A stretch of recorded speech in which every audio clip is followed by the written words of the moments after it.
decriminalizing homosexuality in Ghana has come up again, not from the president, but from the British Prime Minister Theresa May, who says the UK government deeply regrets its role in introducing anti-gay laws to their former colonies, including Ghana, adding they are ready to help Commonwealth countries to rewrite their laws to accommodate such persons. What do you make of her comments? I believe that before the British would come to colonize Ghana, we had our freedom. And as part of our norms, I don't think that our forefathers those days would allow a man to sleep with a fellow man. I think that way back, maybe something very critical might be done to you. So the fact that they have had a chance to colonize us doesn't mean that they should decide for us the way we should live, like the way our people in a country should live. And besides, it's true, they've colonized us all right, but to me, it's not normal. Ghana is a very God-fearing country, and at the same time, we have freedom of action. So it's a very dicey one. I think it depends on the individual, really. Yeah, it's quite a private matter, but I'm a Christian, so I wouldn't support gayism. Yes, I mean, the fact that you've been able to colonize us sometime in the past doesn't give you the ultimate right to impose certain laws on us. I mean, every nation now, in the time that we live, has some level of sovereignty. So it's good that they've recognized that we can make decisions by ourselves. So we're given the opportunity to go back and then rewrite that laws. I mean, we should take into consideration our religious background, that it's okay somewhere else that with regards to gay and lesbian, it doesn't make it right here. If several people are doing something wrong, it doesn't make it right.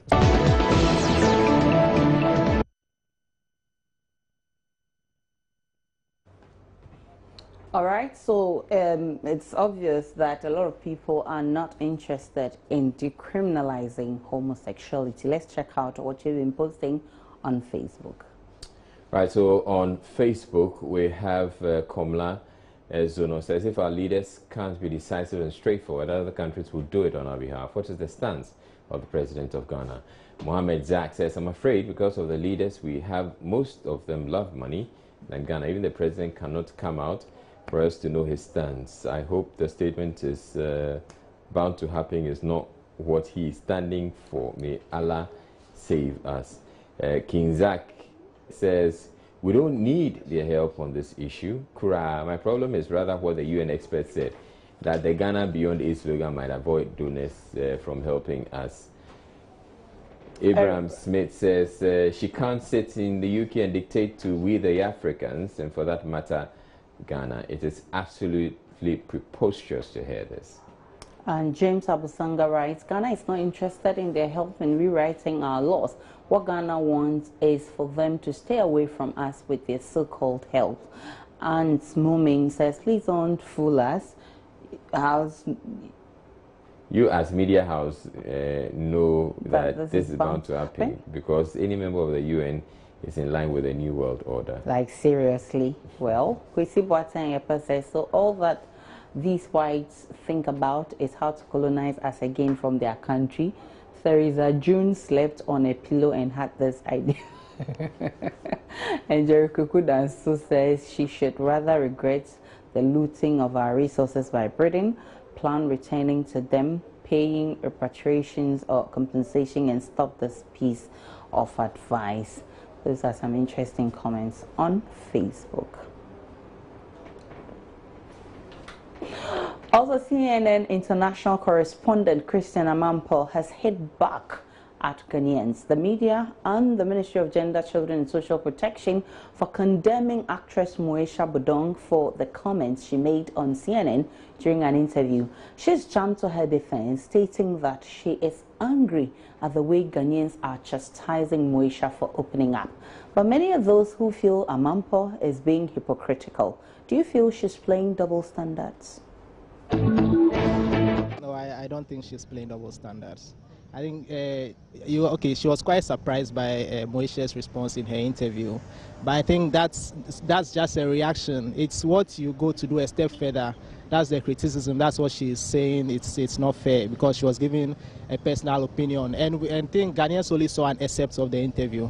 But I think we have to consider the cultural difference too. What we have here is different. The way we act towards some things, the way our religion affects our thoughts is different from outside. So she has to put in a little of consideration during her criticism. I think it's a bit over the top. I think Moesha is safe. Nobody would attack her or kill her when she comes back. Okay, so first of all, that Ghanaians are criticizing the lady, that's Moesha, for her comment doesn't justify or not what she said. I mean, for a celebrity of your kind or a public figure, you know that people follow you, so you should be very careful what you say. With regards to Christian Amanpour playing doubles, I don't think she is. I mean, people react to things in different ways. She was surprised during the interview about her response, yes, but yes, we should also backlash or attack her person, that's Moesha's person as an individual, despite the comments that she brought out. In some way, I think she is, because what she's basically doing is that she doesn't know the reality on ground here in Ghana, so she would want to, in some way, try to protect Moesha from maybe receiving those attacks that she thinks she will get when she comes back to Ghana, and just to not paint her interview as what has caused the attack. So I think she's trying to protect Moesha, but she's not speaking based on the reality.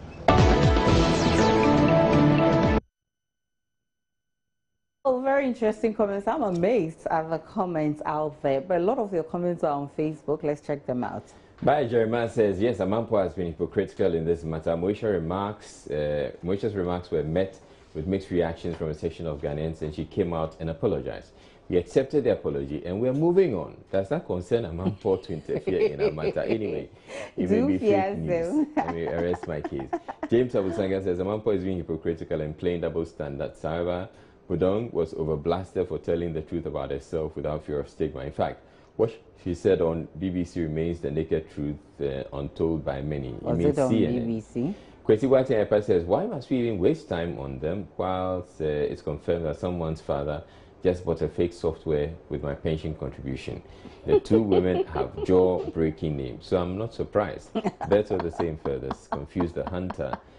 Prince Nuruddin says, this double standards reminds me about the double salary saga. Moesha must be ashamed for herself. And Samuel Adler says, so far no argument had been presented that established a double standard except a mere literal vituperation and innuendos. Any serious arguments must show that Ghanaian women don't date married men.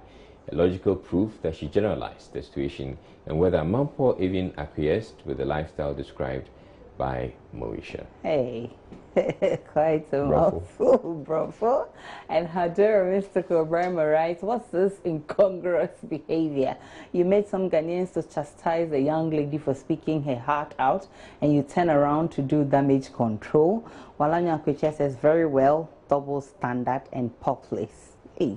And Abdul Kafi says, and the correspondent looked like a man. Okay, so, well, doesn't concern us. Jilly Cindy says, hey, kofa by fui for who and who thinks she's being hypocritical. Leave this matter and make me think. That Deborah says, no better stuff. Okay. And Al Hassan Hawa says, our culture be different too. Linda Bell Amma says, Abrofu agenda pa. And Abdallah Imoro says, not really necessary to me. Okay. And Kenneth say, see hips. I'm sure he's talking about Moesha's hips. Well. Now, one of the reasons why people are suggesting that Amanpour is being hypocritical is when during the interview with Moesha, she actually had to swear at some point to something that Moesha said, which meant that she was shocked. Definitely. By something Moesha said. And then subsequently, in another video, which I believe was posted by Moesha, Christian Amanpour was, telling her she wished her luck that when she gave birth to her own daughter, she wouldn't have to go through all of that. So in an ironical way. Yeah. Having said all that, and coming back to say this, of course, we are shocked, or we are expressing, alarm at what she said, and then you're saying, yeah, why are you guys shocked? Definitely, and that's because you were shocked. That's why people think that she's playing double standards. But finally, when it comes to finding the right partner and the right time to tie the knot, people often go off their instincts and romantic moments. Normally, they will settle in for age, adequate resources, and what have you. But others seem to be confused about exactly what time is the right time to do the right thing. I'm talking about marriage. So I need you to share with me when you think is the right time to get married. That is when you can take a very good care of yourself. When you are working and you have enough income to take care of yourself, I think that's the right time to get married. By you being dependent on your parents, and I think finding income to take care of yourself is a problem. You need to wait and establish yourself. Basically, I would say that when you are well-to-do, like you have work to do, that you are earning something that you can cater for the family. Yeah. That is when I think. If the lady is ready, as in she's mature, she has a job.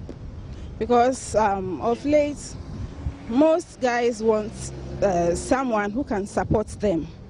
So it's very important that the lady is ready. Maybe she has something to do to support the family. So I would say if it should be after maybe university. Actually, there's no right time to get married. It's a decision. Anytime you decide, you marry. You just decide, I want to get married, maybe tomorrow, or I want to get married in a year time. And you make plan, then you marry. There's no fixed time for marriage. There's no fixed time for marriage, and I tend to believe in that because when the time is right, I mean, it happens. It just happens. Okay. In Qatar, it says, when financially stable and have someone who loves you for who you are. By Jeremiah says, 1, 26 to 28 years for ladies. 2, 30 to 35 years for guys. About the best and appropriate ages for one to get married. And Ken Siasa Felix. The ladies are quiet too. What's wrong? Thomas Sankara says, when you are stupidly in love with a lazy girl with Jamaica hair and kukumpe nails. And that's the right time to get married. Enoch says, when you are prepared at the age of 6 years. Oh, how? Walanyo Kutia says, anytime you are ready and think you are responsible enough to face responsibilities. Vincent Mensah says, when we voted out Nanado and it's Kwesi Boatian says, when a person is gainfully employed and he's independent and in his right sense and can decide for himself. Raphael says, Masa, for Ghana, I think one has to marry at age 54. Why? Yeah, but Solomon says, when you find the one who understands you, simplicity. And Kinzak Evidence Comrade says, when you feel like getting married and you can take care of your house. Ganyo Razak Kingsley says, that time is relative to each individual. Very interesting. And Anointed Maoli says, when you find God's will. And Wamade Mark Paradise says, when you're working and can cater for a family. Simple. Hadar Mystical Brahma says, when you're working and earning a living, not just existing as most of us are doing. And Mighty Raymond Ajimanjia comes to write, where you chop 18 and old enough to look after someone else's kid. Let's end with this one. This is Brad Noble says, at age 40, by then you'll be financially, sexually, physically, and mentally ready. And he laughs out loud. All right.